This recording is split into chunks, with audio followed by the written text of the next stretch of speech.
नमस्कार दोस्तों and welcome to sure stocks. दोस्तों आज हम लोग बात करने वाले हैं एक स्मॉल कैप कंपनी के बारे में जो अपने सेक्टर में एक मार्केट लीडर है और उसमें एक डेफिनेट पोटेंशियल लग रहा है मल्टी बैगर स्टॉक बनने का within a medium to long range.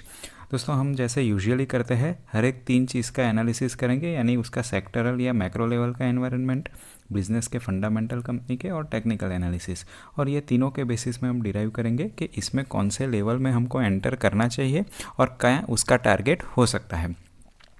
दोस्तों आगे बढ़ने से पहले मैं आपको एक रिक्वेस्ट करूंगा कि अगर आप ये चैनल पर नए हो या आपने अभी तक श्योर स्टॉक्स को सब्सक्राइब नहीं किया है तो आप प्लीज़ श्योर स्टॉक्स को सब्सक्राइब करिए और उसके बाजू में रहे बेल आइकॉन को भी प्रेस कर दीजिए, जिससे रियल टाइम में आपको कभी भी ऐसे प्रॉफिटेबल और इंसाइटफुल ट्रेड या इन्वेस्टमेंट की एनालिसिस मिलती रहेगी।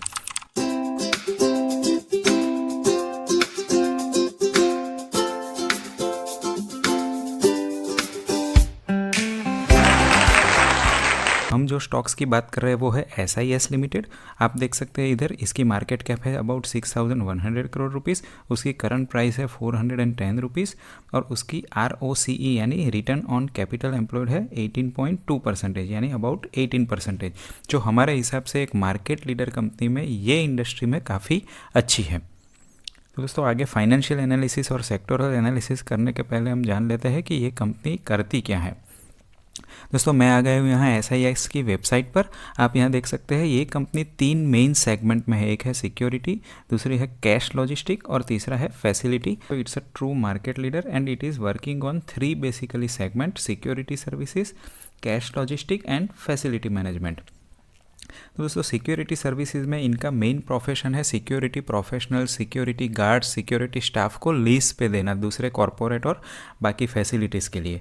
और ये इसके अलावा इनका इलेक्ट्रिकल या डिजिटल बेसिस में सर्वेलेंस का भी बिजनेस है। तो आप देख सकते हो कि manual as well as advance technical surveillance and security में इसकी मौजूदगी है।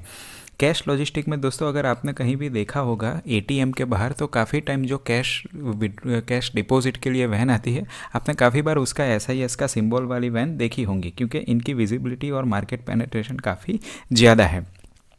और फैसिलिटी मैनेजमेंट में दोस्तों आता है mainly housekeeping staff, administrative staff, sanitization के स्टाफ और बाकी अन्य एडमिनिस्ट्रेटिव जो स्टाफ की ज़रूरत है उसका इन्वॉल्वमेंट। तो इसमें भी आपने काफ़ी जगह कॉरपोरेट हाउस में आप जाएंगे तो SIS सिंबल वाले housekeeping staff as well as other staff को देखा होगा।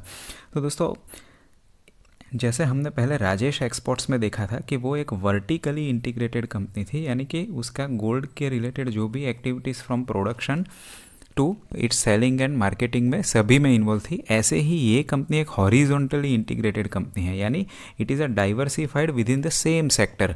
उसका मतलब ये है दोस्तों कि कभी भी अगर मैनुअल सिक्योरिटी की रिक्वायरमेंट कम होकर डिजिटल सिक्योरिटी या सर्वेलेंस की रिक्वायरमेंट बढ़ती है तो इसका यहाँ पे प्रेजेंस है, they can switch over that.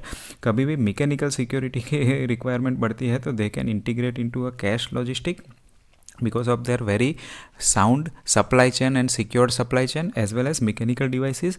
और कभी भी रियल एस्टेट कॉमर्शियल बेसिस में या फिर कॉर्पोरेट सिचुएशन में रिकवर होता है तो फैसिलिटी मैनेजमेंट में भी इनका सिक्योरिटी के साथ साथ housekeeping as well as sanitization का भी स्टाफिंग और सर्विसेज में है। Going to be more stringent on their norm of sitting, यानी कि हाउस कीपिंग और सैनिटाइजेशन में रिक्वायरमेंट या सेंसिटिविटी कॉर्पोरेट के द्वारा ज़्यादा रहेगी।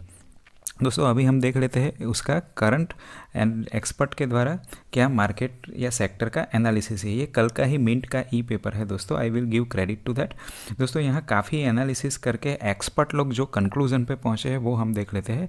इन्होंने कहा कि there will be a change in the way we work, and उसमें सबसे ज़्यादा सेंट्रल थीम उभर के आती है, वो एक आती है कि transformation of the office itself, यानी कॉरपोरेट में जो भी ऑफिस होगी उसमें डी डेंसिफाइड होगी, उसमें हाउस कीपिंग की रिक्वायरमेंट काफ़ी ज़्यादा होगी। डी डेंसिफाइड यानी लोग अलग अलग सोशल डिस्टेंस लेके बैठेंगे और सैनिटाइजेशन की रिक्वायरमेंट ज़्यादा होगी।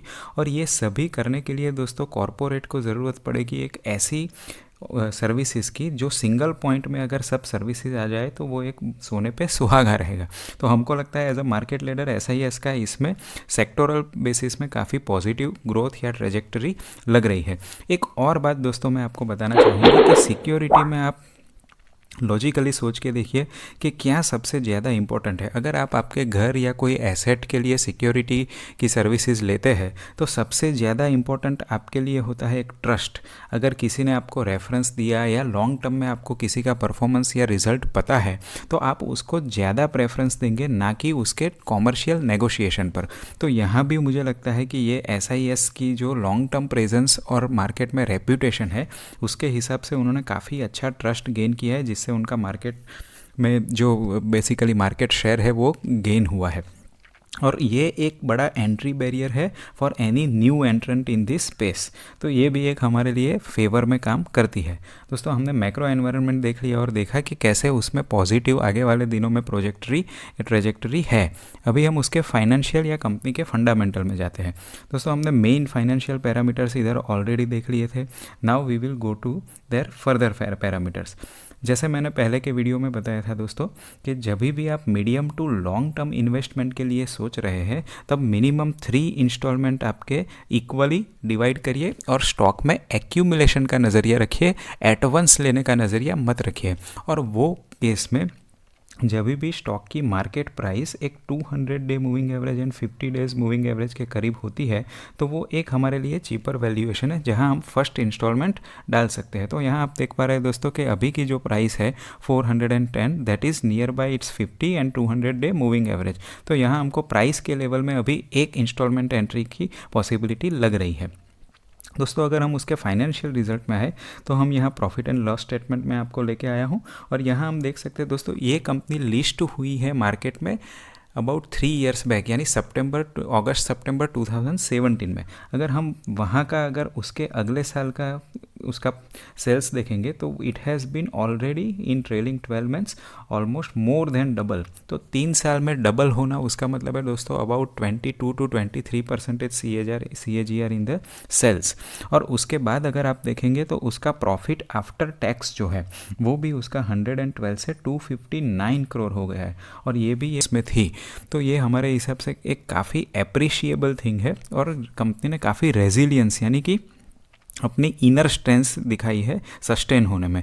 तो हमारे हिसाब से स्मॉल कैप कंपनी ये एनवायरनमेंट भी ग्रो करती है तो उसकी मैनेजमेंट क्वालिटी और रेजिलियंस काफ़ी अच्छी हो रही है। दोस्तों इसने आगे के साल से भी ट्रेलिंग 12 मंथ में ज़्यादा प्रॉफिट पोस्ट किया है, एज वेल एज अगर आप उसका रेवेन्यू भी देखें तो almost you can say life time high revenue and life time high profit है। तो ये बात एक दोस्तों आप याद रखना। हम आगे टेक्निकल में जब फंडामेंटल को कंबाइन करते हैं जैसे हम यूजुअली करते हैं in a unique way which gives us a indication, तब ये चीज़ में हम वापस आएंगे और देखेंगे कि क्यों हमको ये ज़्यादा सेंस बनाती है।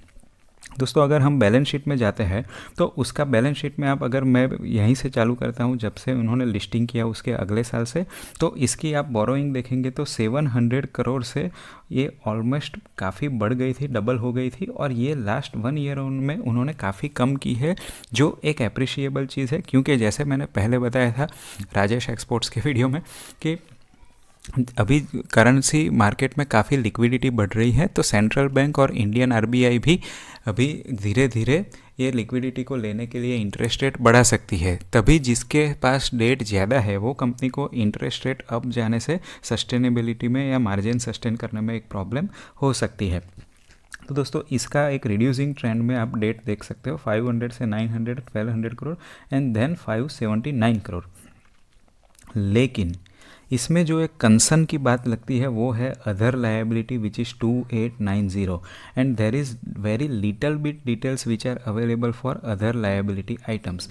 इसको प्राइमा फेसी देख के लगता है कि इन्होंने बोरोइंग नहीं किया, क्योंकि बोरोइंग किया होता बैंक से या फाइनेंशियल इंस्टीट्यूट से तो इधर आ गया होता, लेकिन इन्होंने या तो वेंडर के जो पेमेंट्स है उसको कुछ लोन में कन्वर्ट किया है, बोरोइंग में कन्वर्ट किया है, but it is not a formal borrowing. तो ये एक क्रेडिट पीरियड लिया है जो इधर आया है। तो ये एक कंसर्न चीज़ है दोस्तों। इसमें ज़्यादा क्लैरिटी आने से हम इसकी और जो फर्दर इंस्टॉलमेंट है उसको फर्दर एनालिसिस करेंगे। लेकिन इसका भी एक हमारे पास तोड़ है या एनालिसिस का दूसरा तरीका है जिससे हम इसके बारे में आगे चर्चा करेंगे। दोस्तों एक दूसरा चीज़ इधर हमको अच्छा लगता है वो है, आप देख सकते हैं इधर फिक्स्ड एसेट जो है, जब कंपनी लिस्ट हुई थी तब 400 करोड़ के आसपास थी, अभी इनका 4 टाइम्स फिक्स एसेट बढ़ गया, अबाउट 1800 करोड़। तो दिस इज़ रियली अप्रिशिएबल कि इन्होंने डेट बढ़ाया था फिक्स एसेट बढ़ाने के लिए, यानी एक तरीके से बिजनेस में एक्सपांशन करने के लिए, और उसके बाद अभी इन्होंने डेट यानी बोरोइंग कम भी किया है, राइट। तो ये एक अच्छी चीज़ है कि बिजनेस में अगर ग्रोथ आती है तो they have a capacity to fulfil that growth. दोस्तों आगे जाते हैं और देखते हैं कि इसमें shareholding pattern different stakeholders की कैसी है। यहाँ हम देख सकते हैं दोस्तों, प्रमोटर ने ऑलमोस्ट लिस्टिंग के बाद भी जो उनका शेयर था 73%, 75%, वो ऑलमोस्ट मेंटेन किया है, और it is an upper ceiling, और ये मार्जिनली डिक्रीज हुआ है, जो कोई ज़्यादा चिंता का विषय इसमें नहीं लग रहा है।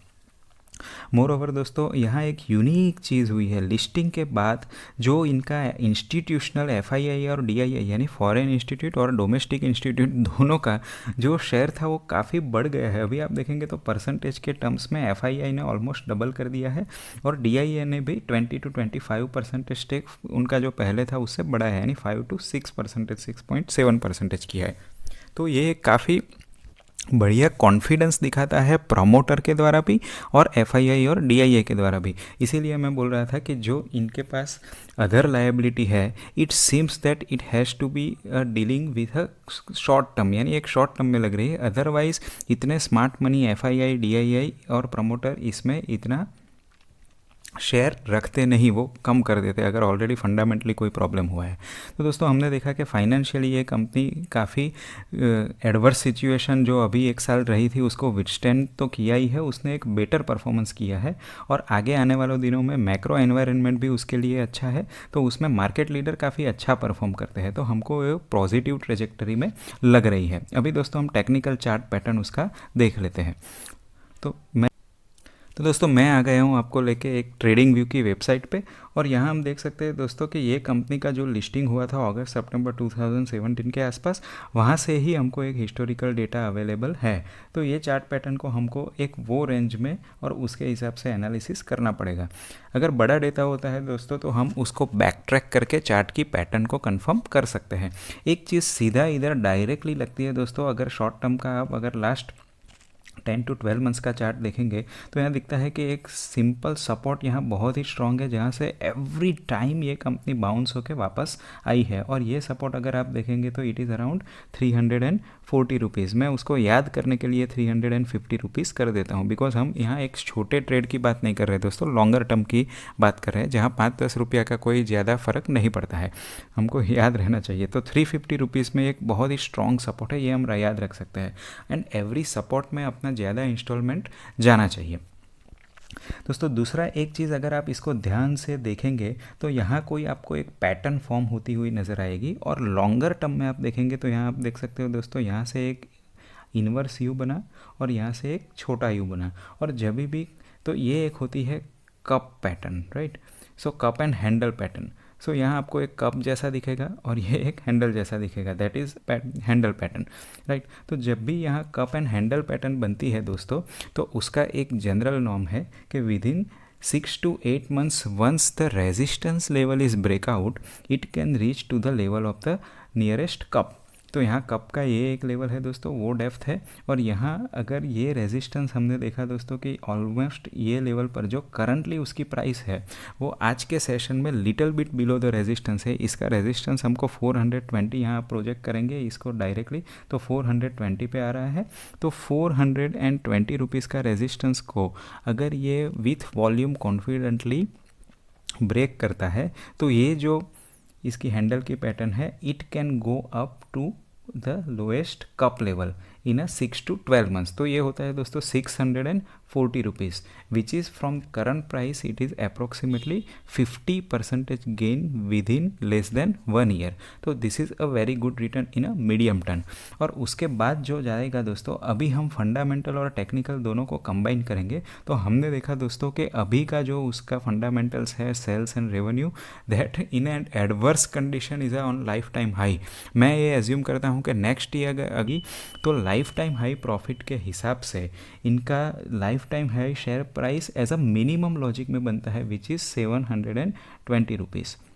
तो दोस्तों अगर आप 720 रुपीज़ को करंट प्राइस से कन्फर्म करेंगे या कन्वर्ट करेंगे तो it is giving you a gain of almost 70 to 80%। और ये मुझे नहीं लगता है दोस्तों कि 1 से 1.5 साल के बाहर जाएगा। It can come with in 1 to 1.5 years.